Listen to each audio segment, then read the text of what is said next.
गवादर में security duty पर मामूर forces के अहलकारों पर नाम निहाद बलोच राजी मोची की आड़ में पुरतशद्दुद हुजूम का हमला। सिपाही शब्बीर बलोच शहीद, एक अफसर समेत 16 फौजी जख्मी। तर्जुमान पाक फौज की शहरियों से प्रोपेगेंडे का शिकार न होने की अपील। क्या जत्थों को इजाजत दी जाए कि ये हुकूमत चलाना शुरू कर दें?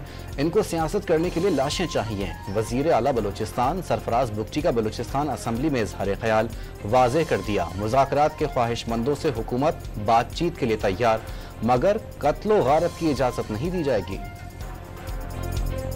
स्टेट बैंक का शरह सूद 1% कम करने का ऐलान। शरह सूद 20.5% से कम करके 19.5% कर दी गई।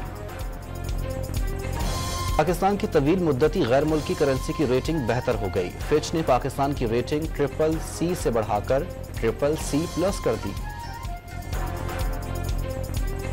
सीनियर सियासतदान फवाद चौधरी ने हुकूमत का पैकअप शुरू होने का दावा कर दिया। तहरीक इंसाफ को हुकूमत की तरफ से बातचीत की पेशकश मुस्तरद न करने का भी मशवरा। और थर पार्कर के मुख्तलिफ मकामात पर बारिश। नगर पार्कर में आसमानी बिजली गिरने से 6 अफराद जाँ बहक, 1 जख्मी।